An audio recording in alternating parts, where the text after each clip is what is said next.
ने बहुत से चीफ मिनिस्टर को देखे। मैं आज से 25 साल पहले एमएलए बना था। मैं 25 साल पहले जब 1994 में एमएलए बना तो मैं एक ही एमएलए था। उसके बाद जब चीफ मिनिस्टर थे एनटी रामाराव, उनको धोखा दिए चंद्रबाबू नायडू। चंद्रबाबू नायडू 9 साल या जो भी थे, उसके बाद उनको पावर चला गया, साइकिल में हवा कम हो गई। तो वाईएस राजशेखर रेड्डी सीएम बने, हम उनको देखे। वाईएस राजशेखर रेड्डी के हादसे के बाद रोशैया बने चीफ मिनिस्टर, हम उनको देखे। उसके बाद किरण कुमार रेड्डी आए, उन्होंने मंजलिस से झगड़ा करे, उन्होंने अपनी पार्टी बना लिए, पार्टी का निशान चप्पल रखे, चप्पल राज में आई। किरण कुमार रेड्डी चले गए, आंध्रा तो बाइफर्केशन हो गया। यहां पर चंद्रबाबू नायडू बने, 5 साल के बाद उन्होंने घर में बैठ गए, उन्होंने जगनमोहन रेड्डी बन गए। तो अब तक माशाल्लाह से हम लोग 7-8 चीफ मिनिस्टर को देख लिए। ये मुल्क हमारा है, इस मुल्क में 700 साल हमने जहां बानी और हुक्मरानी की। ये चार मीनार तुम्हारा है, ये किले गोल गुंजा तुम्हारा है, ये दारुल सलाम तुम्हारा है, ये कुतुब मीनार तुम्हारा है, वो ताजमहल की खूबसूरती तुम्हारी है, अरे सब कुछ तुम्हारा है। दूसरी मेरी बात आप तमाम से अर्ज करना यह है कि ये एक इलेक्शन की मीटिंग है और 10 तारीख के दिन इंतखाबात या पोलिंग का दिन है। मैं आपको ये बात बताना जरूरी समझता हूं मेरे भाई कि एमआईएम पार्टी ने 2019 के असेंबली और पार्लियामेंट के इलेक्शन में हमने आप तमाम से अपील की थी कि आप इस इलेक्शन में टीडीपी और बीजेपी के खिलाफ वोट दीजिए। हमने आपसे अपील किया था कि आप असेंबली और पार्लियामेंट के इलेक्शन के लिए जगनमोहन रेड्डी का साथ दीजिए। आज ये म्युनिसिपल इलेक्शन है, मैं आपके दरमियान में खड़े होकर आंध्र प्रदेश की आवाम से अपील कर रहा हूं कि जहां कहीं भी एमआईएम पार्टी के कैंडिडेट हैं, आप एमआईएम पार्टी के कैंडिडेट्स को वोट देकर कामयाब करिए। मैं आपका शुक्रिया भी अदा करना चाहूंगा कि आपने एमआईएम पार्टी की अपील पर हमारी बात की आपने लाज रखी और असेंबली और पार्लियामेंट के इलेक्शन में आपने नायडू और मोदी को हराकर यहां पर एक नई पार्टी को बनाया। मैं मजलिस-ए-इत्तेहादुल मुस्लिमीन की जानिब से आप तमाम से अपील करने आया हूं कि 10 तारीख के दिन जहां कहीं भी एमआईएम पार्टी के कैंडिडेट्स हैं या जो उनके ताईदी उम्मीदवार हैं, आप उनके हक में अपने वोट का इस्तेमाल करिए। अधोनी में हो, करनूल में हो, नंदियाल में हो, हिंदूपुर में हो, अनंतपुर में हो, कड़पा में हो या विजयवाड़ा गुंटूर में हो, आप इन तमाम मुकामात पर एमआईएम पार्टी के कैंडिडेट्स को कामयाब और कामरान करिए। मेरी आपसे एक और बात, आपको ये बात रखना था कि यह अजीब बात है कि असेंबली का इलेक्शन आता है तो वाईएसआर पार्टी के लोग हमको फोन करके बोलते आप हमारी सपोर्ट करो। पार्लियामेंट का इलेक्शन आता तो आप हमको बोलते। अब म्युनिसिपल इलेक्शन आया तो एमआईएम पार्टी का मीटिंग मैदान में नहीं होना, हिंदूपुर में इलेक्शन क्यों लड़ रहे, अनंतपुर में क्यों लड़ रहे, अधोनी में हमको पब्लिक मीटिंग का परमिशन दिए फिर कैंसिल कर दिए। तो मैं इन लोगों को बताना चाह रहा हूं कि अधोनी में आपने हमको परमिशन नहीं दिया तो मैंने कहा कि ठीक है, हमारा प्रोग्राम आज अधोनी में जुमे की नमाज के बाद जलसा था, इंतखाबी जलसा, मगर वहां पर बड़े बड़े लोग हैं, मिनिस्टर बनने का ख्वाब देख रहे हैं और अधोनी के अवाम को कह दिया कि मेरे को मिनिस्टर बनना है, असदुद्दीन ओवैसी को अधोनी में जलसा करने नहीं दूंगा। मैं उनको बताऊंगा कि आप मिनिस्टर बन जाओ या चपरासी बन जाओ, मेरे को मगर एक बात याद रखो, आप मजलिस इत्तेहादुल मुस्लिमीन को रोक नहीं सकते। मजलिस इत्तेहादुल मुस्लिमीन एक असदुद्दीन ओवैसी का नाम नहीं है, ये तमाम लोग मजलिस इत्तेहादुल मुस्लिमीन, ये तमाम लोग असदुद्दीन ओवैसी हैं। तो अगर आप ये समझ रहे हैं, चाहे किसी भी पॉलिटिकल पार्टी का हो, अगर वो ये समझ रहा है कि MIM पार्टी को जलसे नहीं होने देंगे, MIM पार्टी के लोगों को डराएंगे, मेरे भाई डरते होंगे तेलुगु देशम के नायडू वाले, डरते होंगे BJP RSS वाले। हम किसी से नहीं डरते, हम डरते हैं तो सिर्फ अल्लाह से डरते हैं। तो अब क्या हुआ, वहां के अदोनी के जो जिम्मेदार थे YSR पार्टी के, उन्होंने हिमाकत करे, क्या करे, हिमाकत करे, थोड़ा दीवानापन करे। अगर आज मेरा जलसा हो जाता, मैं यहाँ पे आ जाता, मगर उन्होंने हमारा जलसा कैंसिल कराए, हमको चैलेंज करे, तो मैं बोला ठीक है, आज नमाज पढ़ने अदोनी में आऊंगा और कल फिर जलसे में जाऊंगा। तो अब क्या हो गया, 2 बार अदोनी जाना पड़ रहा। अब 2 बार हम शेरवानी वहां पर जाएंगी तो असर रहेगा इंशाअल्लाह। ये समझते नहीं है, मेरे को मिनिस्टर बनना है, हर कोई मिनिस्टर बन रहा नहीं। आप असद साहब को मत बुलाइए, मजलिस को कैंडिडेट मत खड़ा करो। मेरे भाई, किसी MLA को मिनिस्टर बनना है तो मजलिस को मिनिस्टर बनने का शौक नहीं है, मजलिस को लड़ने का शौक है। मजलिस को अगर कोई मिनिस्टर बनता तो बन जाए, हमको इससे कोई परवाह नहीं है, आप बनते जो बनते बन जाओ, मगर हमको हमारा हक मिलना चाहिए, हमारे मसाइल हल होना चाहिए। इसीलिए अगर कोई आके ये बोलेगा कि एक आदमी की मकबूलियत के लिए एक आदमी को मिनिस्टर मिलने वाला है, आप उस बिना पर पूरे गरीबों के मफाद की कुर्बानी दे दो या कॉम्प्रोमाइज कर लो, मेरे भाई ये नहीं हो सकता है। जब तक हम जिंदा रहेंगे सबसे लड़ेंगे इंशाअल्लाह ताला। और हमारी ये जद्दोजहद, हमारी ये लड़ाई अपनी मकबूलियत के लिए, अपनी अना के लिए नहीं है, बल्कि गरीबों को उनका हक दिलाने के लिए। और मजलिस इत्तेहादुल मुस्लिमीन की तारीख है 63 ईयर्स से, 63 साल से मजलिस इत्तेहादुल मुस्लिमीन अवाम की खिदमत करती आ रही है। मैं आपको ये बताना चाह रहा हूं कि आज अल्हम्दुलिल्लाह अल्लाह ने मौका दिया करनूल को आने का, और मैं आपसे वादा कर रहा हूं कि अल्लाह मुझे जब तक जिंदा रखेगा, मैं बार बार करनूल को दोने को आता रहूंगा इंशाअल्लाह। आप नहीं रोक सकते मेरे को, इसलिए नहीं रोक सकते कि अल्हम्दुलिल्लाह हमारी लड़ाई इखलास के ऊपर मुबन्नी है। हम अपना हक चाहते हैं और MIM पार्टी ने बहुत से चीफ मिनिस्टर को देखे। मैं आज से 25 साल पहले MLA बना था। मैं 25 साल पहले जब 1994 में MLA बना तो मैं एक ही MLA था। उसके बाद जब चीफ मिनिस्टर थे NT रामाराव, उनको धोखा दिए चंद्रबाबू नायडू। चंद्रबाबू नायडू 9 साल या जो भी थे, उसके बाद उनको पावर चला गया, साइकिल में हवा कम हो गई।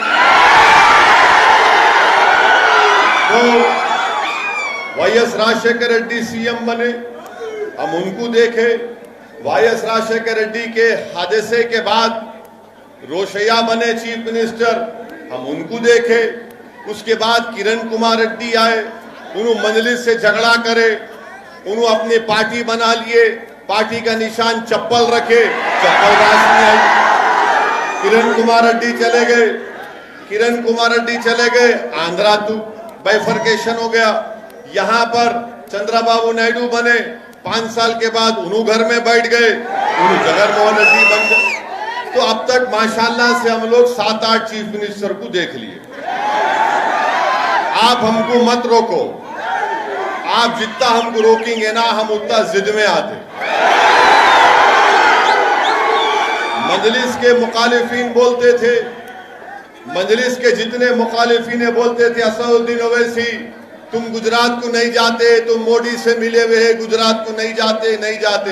हम गुजरात को गए नहीं गए ना गुजरात को गए। अहमदाबाद में खाली 25 दिन की मेहनत हमारे वहां के सदर जनाब साबिर भाई साहब ने, उनकी टीम ने की। 25 दिन की मेहनत में अल्हम्दुलिल्लाह मजलिस के 7 कॉरपोरेटर और अहमदाबाद में कामयाब हुए। गोधरा को पहली मर्तबा जिंदगी में गोधरा गया, 8 कैंडिडेट खड़ा किए, 7 जीते अल्हम्दुलिल्लाह। मोडासा में अगर मैं गलत ना कहूं तो 12 या 13 खड़ा किए, 9 जीत गए। अब मोडासा में leader of opposition MIM party का कांग्रेस को हमसे कम मिले। फिर भरूच में हमारे एक उम्मीदवार को कामयाबी मिली। तो मैं इन लोगों को बताना ये चाह रहा हूं कि हमारे को चैलेंज नहीं करना। तुम चैलेंज करे तो हम चैलेंज कबूल करने तैयार हैं, क्योंकि याद रखो तुम भी इंसान मैं भी इंसान। तुम आज पावर में, तुम कल नहीं रहेंगे, मैं तो हमेशा रहूंगा इंशाअल्लाह। तो इन लोगों को क्या होता है कि हम पावर में हैं, हम रूलिंग पार्टी है। अरे तेरे जैसे 56 को देख लिया मैं अपना। रूलिंग कई की रूलिंग पार्टी है तेरी? रूलिंग तो अल्लाह की है। लहू माफिस समावाते व माफिल अर्ज़, ज़मीन व आसमान का मालिक अल्लाह है। तुम क्या रूलिंग करते? उन्हें रूलिंग करता, उन्हें रूलिंग करा बोलते। सुबह में सूरज निकलता, रात में चांद तारे ये सब आते, बारिश होती। रूलिंग कई की रूलिंग भाई तेरी? कोई रूलिंग नहीं। ये दुनिया में हम सब जो है मुसाफिर है, पानी के बुलबुले हम सब लोग। तो ज्यादा हुरूर तकब्बुर नहीं करना बाबा।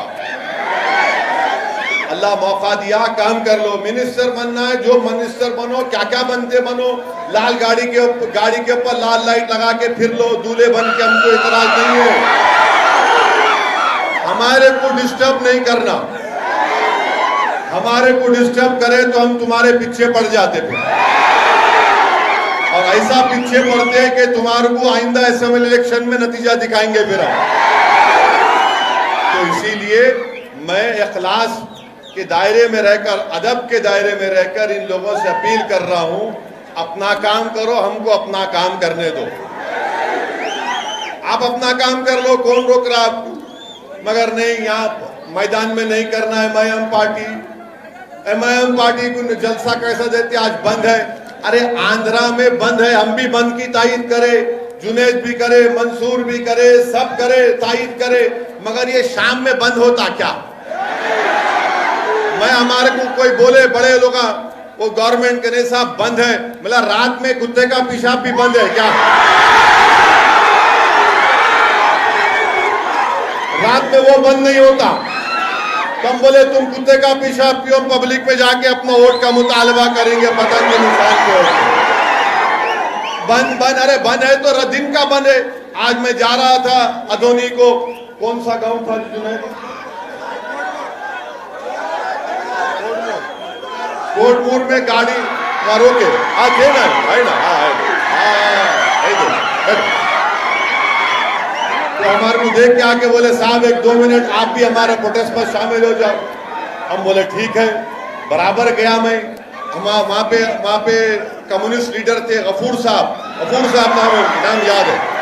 गफूर साहब बोले आओ जी तुम आओ, जाके दौलत बोलो, जरा कौम का नाम अच्छा होता। बोला अच्छी बात है, आता अब्दुल गफूर साहब जाके बोले।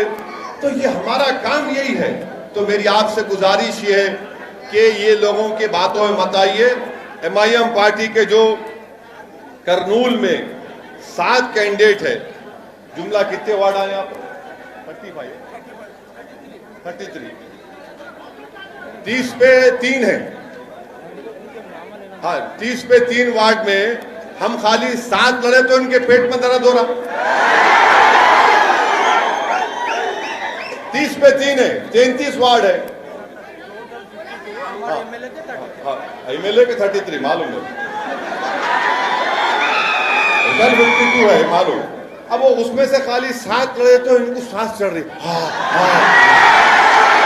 अभी क्या करते कि क्या बोलते कि क्या करते, अरे क्या करते, इलेक्शन लड़ने आ रहे, तुम भी वोट मांग रहे, मैं भी वोट मांग रहा हूं। तुम तुम्हारी पार्टी के नाम पे मांग रहे, मैं अपनी पार्टी के नाम पे मांग रहा हूं। मैं इनसे जा कह रहा हूं मैं तुम्हारा भाई हूं, तुम बोल सकते, तुम भाई है बोल के नहीं बोल सकते। करनूल का जहां जहां एक एक घर आपका घर है, वो मेरा घर भी है। करनूल हो, अदोनी हो, नंदियाल हो, नंदीपुर हो, आनंदपुर हो, हिंदूपुर हो, जहां जहां हमारे कैंडिडेट लड़ रहे, वो घर आपका भी है, मेरा भी है। मैं आपका बेटा हूं, आपका भाई हूं। मेरा हक बनता आपसे वोट का मुतालबा करना, और मैं लड़के आपसे वोट लूंगा, क्योंकि आप मेरे को नहीं दिए तो क्या गैरों को देंगे? तो आपको एमआईएम पार्टी को वोट देने का है। 10 तारीख को जहां पे पतंग का निशान दिखा,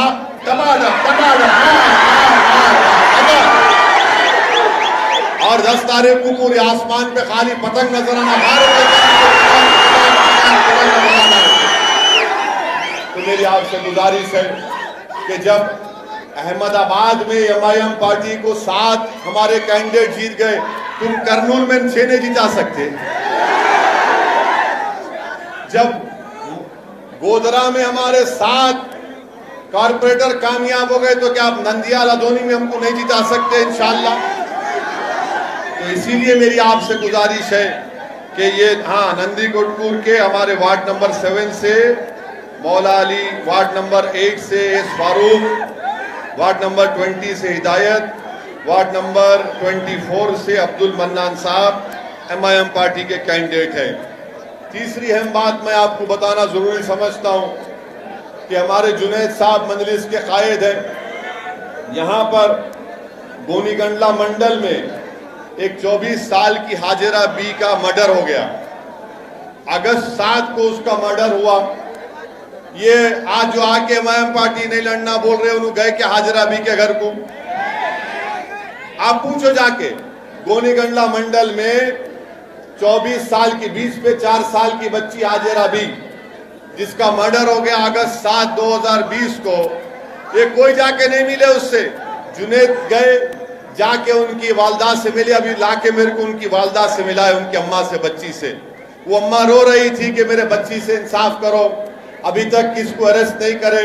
मैंने कहा कि अम्मा इंशाअल्लाह सुबह में मैं एसपी और कलेक्टर साहब से बात करके हमारी बच्ची को जो लोग मर्डर किए उनसे डिमांड करूंगा, उनको अरेस्ट करना, पुलिस उनको जेल को भिजाना, और कोर्ट के केस के जरिए उन तमाम को सख्त से सख्त सजा 302 में जो आईपीसी मिलती है मिलना चाहिए।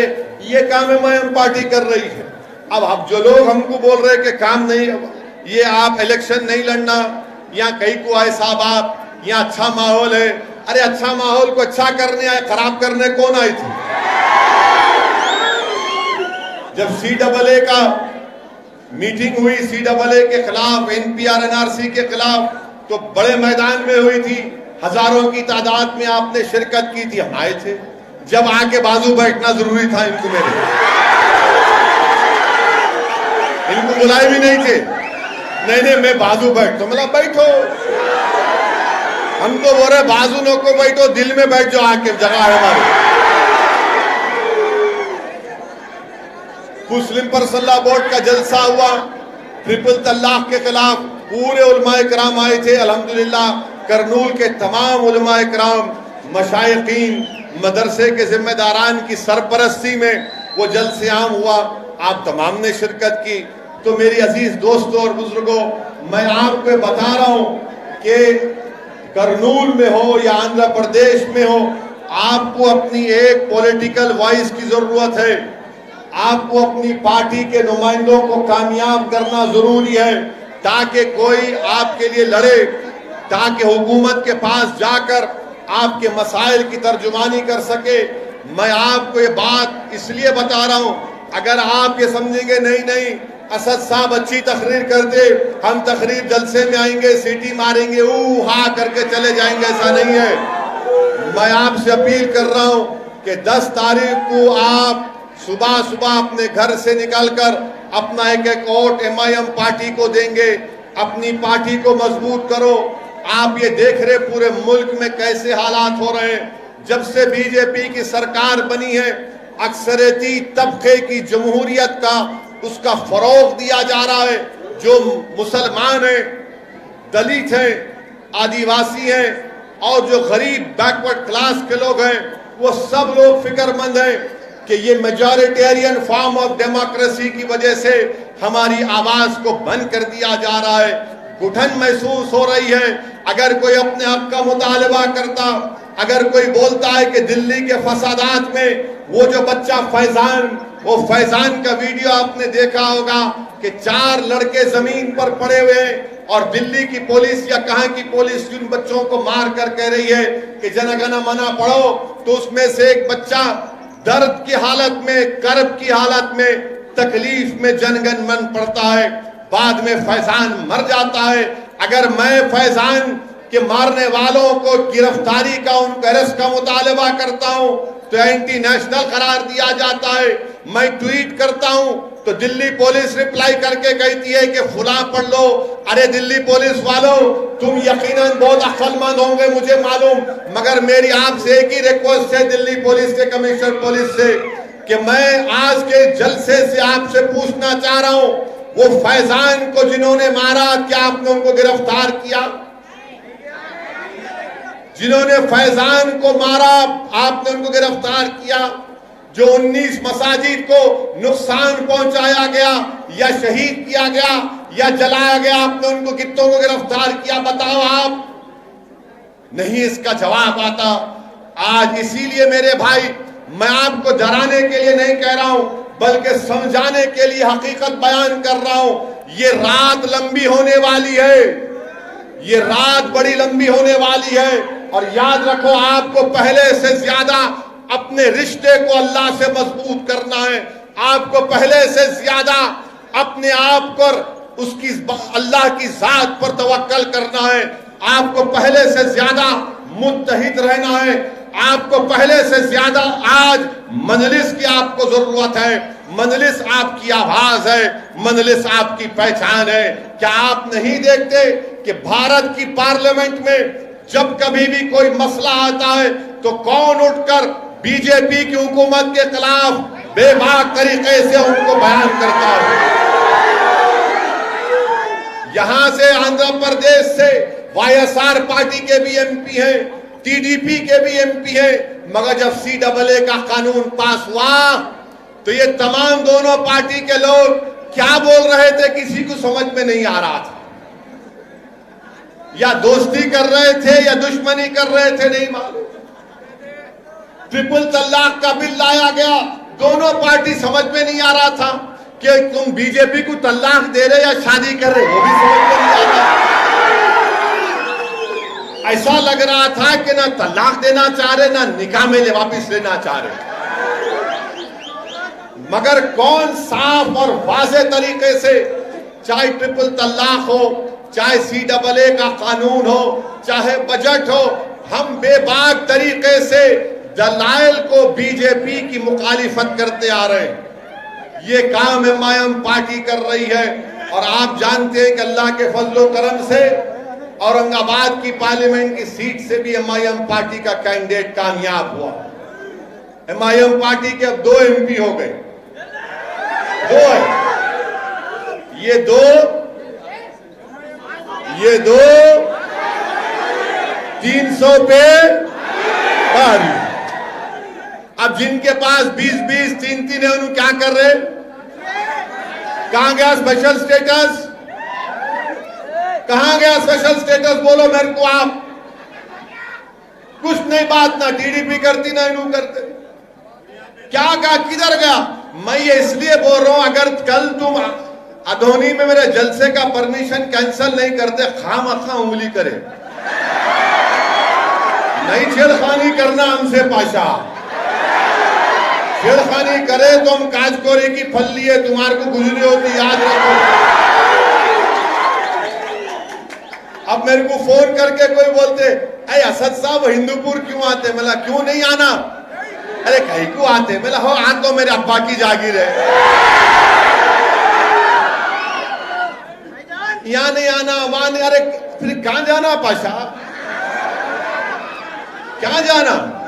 मेरे ना तो मैं कॉन्ट्रैक्टर हूं, ना मेरे को कोई वो इरिगेशन का कॉन्ट्रैक्टर हूं, ना मेरे पास कोई माइन है, ना मेरे पास कोई कंपनी है। खाली एक ही काम है, गाड़ी में बैठना, जलसे करना, एमआईएम पार्टी का हरा झंडा लेकर एमआईएम पार्टी जिंदाबाद, एमआईएम पार्टी जिंदाबाद।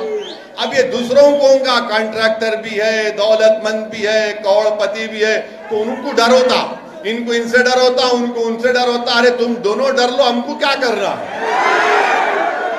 मेरे भाई, मेरी आप तमाम से, मेरी इज्जतदार माँ और बहनों से गुजारिश है कि आपको एमआईएम पार्टी को सपोर्ट करना है। 10 तारीख के दिन अपने वोट का इस्तेमाल करना है। और आपको वो और एक इल्जाम नहीं, कम्युनल है, फिरका परस्त है। असदुद्दीन ओवैसी अपनी स्पीच देते तो हेट स्पीच देते, भड़काऊ भाषण देते। मैं चैलेंज कर रहा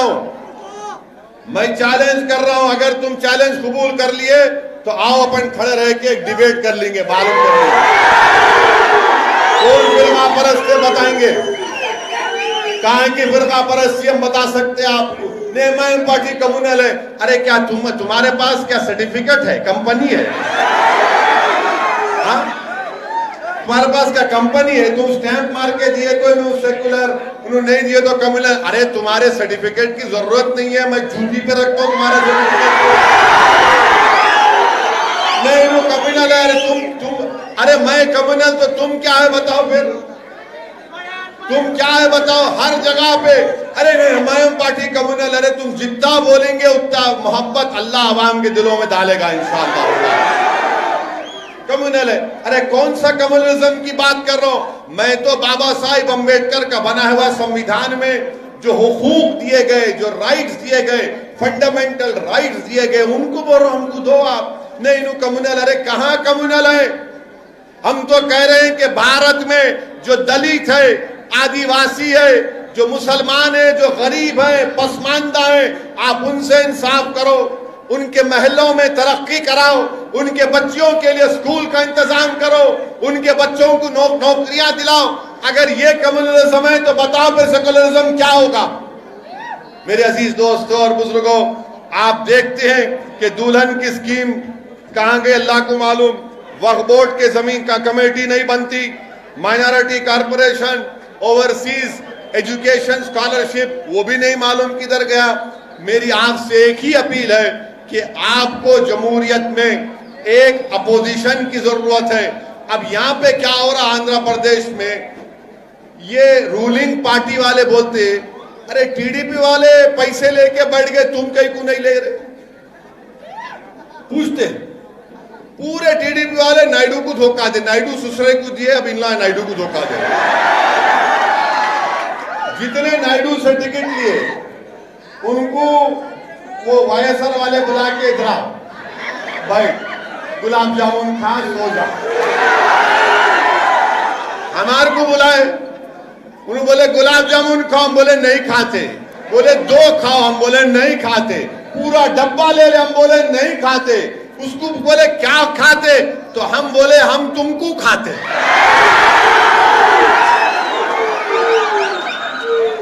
अरे टीडीपी और एमआईएम में फर्क है बाबा। हम जमीर का सौदा नहीं करते, ईमान का सौदा नहीं करते। हम जीतेंगे हारेंगे अल्लाह की मर्जी, मगर हम लड़ेंगे इंशाअल्लाह ताला।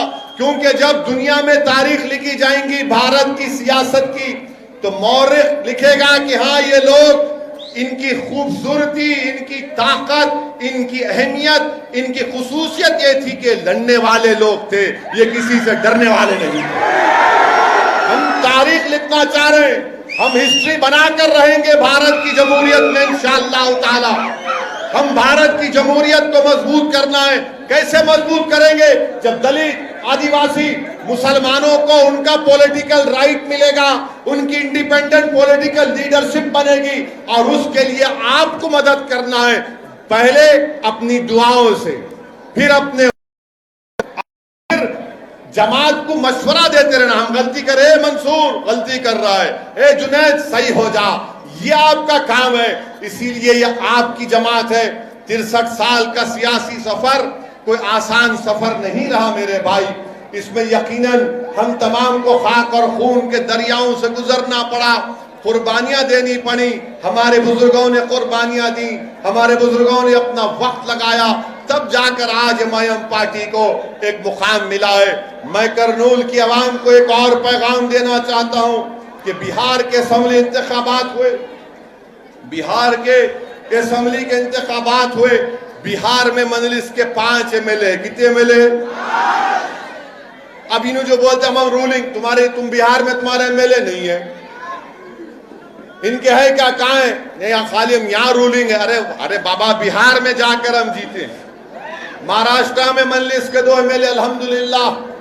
मेरे अजीज दोस्तों और बुजुर्गों, बिहार को हम गए, बिहार में इलेक्शन लड़ रहे थे तो वहां पर भी कांग्रेस, वहां पर भी बीजेपी। बैठो बैठो, कुछ नहीं है, हाँ वो कुर्सी बैठी। वहां पर भी हम पर इल्जाम लगा दिया गया, मगर अल्लाह का फजल हुआ। बिहार की सरजमीन पर सीमांचल, जो भारत का सबसे पसमानदा इलाका है, वहां पर अख्तरुल ईमान की क़ियादत में एमआईएम पार्टी के 5 एमएलए जीत कर आए अल्हम्दुलिल्लाह।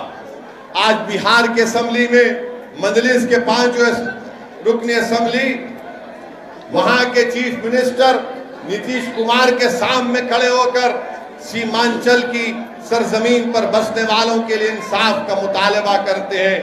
वहां पर बिहार की विधानसभा में, असेंबली में एमआईएम पार्टी के एमएलए खड़े होकर बिहार का दूसरा कैपिटल पूर्णिया बनाने का डिमांड करते हैं। मैं वाईएसआरसीपी से पूछना चाहता हूं, करनूल में हाई कोर्ट लगाने का वादा बात करे थे, कहां गया भाई? वो बोले थे, नहीं बोले थे? अब कहां गया? अब हम जलसा नहीं करना, मीटिंग नहीं करना। इसीलिए हम आपसे अपील कर रहे हैं कि आपको एक आवाज की जरूरत है जो आपके मसाइल के लिए लड़ सके। और करनूल की म्युनिसिपैलिटी में 33 में खाली हमारे 7 लड़ रहे, 7 के 7 जिता दो आप। माँ बाप की जवाब पे किसको वोट डालते, डालो बीजेपी को छोड़ के आप। मेरे अजीज दोस्तों और बुजुर्गों, और एक अहम बात की तरफ आपकी तवज्जो में मबसूल कराना चाहता हूं। कोरोना शुरू हुआ आज से 1 साल पहले, पूरे मुल्क में लॉकडाउन लगा दिया गया। नरेंद्र मोदी ने, प्राइम मिनिस्टर ने लॉकडाउन के लिए टीवी पे आके कहा, भाइयों बहनों मित्रों 4 घंटे का टाइम दिए लॉकडाउन। अब लॉकडाउन ऐसा लगाया कि पूरी गरीब का कारोबार बर्बाद, बच्चों की नौकरियां चले गई, इस जितने कारोबार थे पूरे बंद हो गए। और जब लॉकडाउन उठाने की बात आई तो नरेंद्र मोदी प्राइम मिनिस्टर ने, भारत के वजीर आजम ने 6 दिन का टाइम दिया कि 6 दिन के बाद लॉकडाउन खत्म होगा। मगर जब लॉकडाउन शुरू हुआ, लोगों की परेशानी बढ़ती गई, गरीब के पास खाने को खाना नहीं था, तो बीजेपी ने क्या किया? बीजेपी ने पूरे लॉकडाउन और आपके ये कोविड का, कोरोना की जिम्मेदारी मुसलमानों पे डाल दी और ये कहा कि तबलीगी जमात जिम्मेदार है। तबलीगी जमात को जिम्मेदार बना दिया गया। तबलीगी जमात के दिल्ली के मरकज पर छापा मारा गया, उसको बंद किया गया। मैं बीजेपी गवर्नमेंट से, दिल्ली गवर्नमेंट से डिमांड करता हूं कि तबलीगी जमात के मरकज को फौरन खोला जाए दिल्ली के। आप बंद नहीं रख सकते, आपका बंद करना गलत है। इसलिए गलत है कि मालूम हो गया कि जितने कोर्ट में केसेस थे तबलीगी जमात के जिम्मेदारों के खिलाफ, एक के बाद एक कोर्ट में केस खत्म होते जा रहे हैं। हार रही है सरकार वहां पर। और ये बीजेपी की तरफ से सिर्फ मुसलमानों के ताल्लुक से नफरत पैदा करने के लिए, इस्लाम के ताल्लुक से नफरत पैदा करने के लिए आपने तबलीगी जमात को जिम्मेदार करार दिया। मेरे अजीज दोस्तों और बुजुर्गों, भारत की तारीख में पहली मर्तबा ऐसा हुआ है कि एक बीमारी को किसी मजहब से जोड़ दिया गया और संघ परिवार के लोगों ने कोरोना को भी कलमा पढ़ाकर उसको मुसलमान बना दिया। कभी ऐसा सुना आपने कि बीमारी का कोई मजहब होता? बीमारी का किसको भी बीमार हो सकते, कोई भी बीमार हो सकता, मगर नफरत पैदा करना था। मगर अल्लाह की जात बड़ी है, अल्लाह ने दिखा दिया कि झूठे ये हैं और झूठ का अल्लाह ने बता दिया, झूठे को उसके मंजिल पर पहुंचा दिया। तबलीगी जमात को बरपान करने के लिए ये लोग आए। अरे मेरे भाई, आंध्रा के लोग, आंध्रा की एक जमात लखनऊ में फंस गई थी। आप पूछो उन लोगों को, मैं बात किया, लखनऊ में एक जमात फंस गई थी, उसमें एक हमारी गुंटूर की बहन का हमल साकित हो गया। हमारी बहन प्रेग्नेंट थी, उसको फौरन दवाखाने को ले जाना था, मगर उत्तर प्रदेश की हुकूमत ने देर कर दी। हमारी इस बहन का वो मिसकैरेज हो गया, गैर जरूरी उनको डाल के रखा गया था। कौन उठा रहा था, कौन जाकर ये कह रहा था कि कोरोना का ताल्लुक मुसलमानों से, तबलीगी जमात से नहीं है? कोई पार्टी थी सिवाय मजलिस के? कोई नहीं कह रहा था, सब डर रहे थे। हम बेबाक तरीके से टीवी पर जाकर प्रेस के जरिए से दुनिया को बता रहे थे कि इसका ताल्लुक किसी मजहब से नहीं है।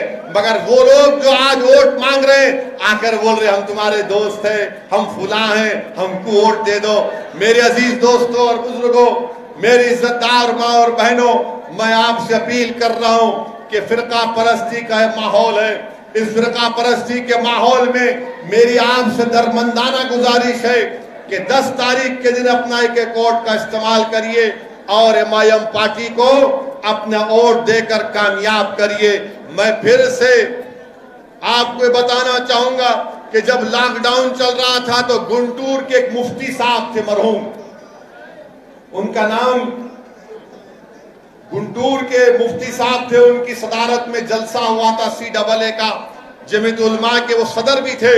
उनका इंतकाल हो गया और वहां के जिम्मेदार जो थे उन्होंने फोन करके बोला कि असद साहब, वो गुंटूर का कलेक्टर ये कह रहा है कि मुफ्ती साहब की लाश को दफनाएंगे नहीं, जला दिया जाएगा।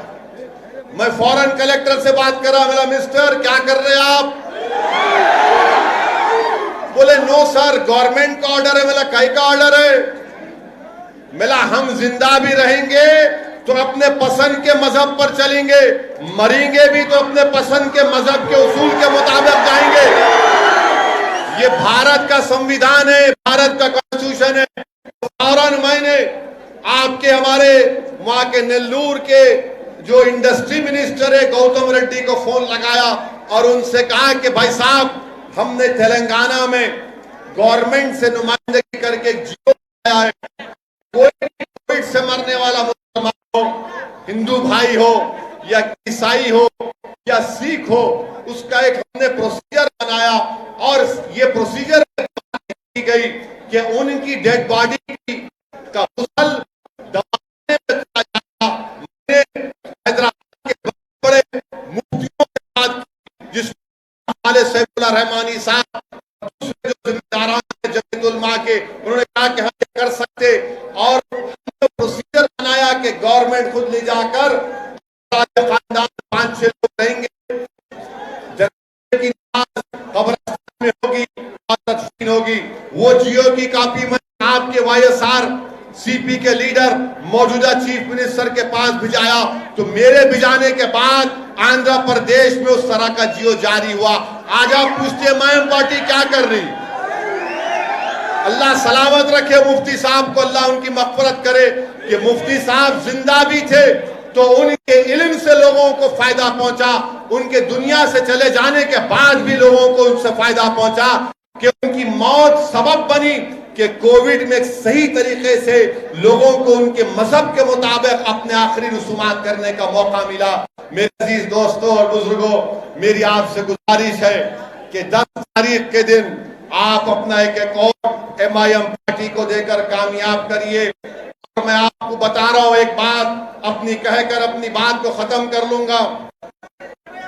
हम ये आपको बात बता रहे हैं, जो रूलिंग पार्टी है हम रूलिंग पार्टी को बता रहे, मैं 1.5 साल से रूलिंग पार्टी को बोल रहा हूं, ये संघ परिवार के आपके पीछे पड़े हैं, मगर समझते नहीं।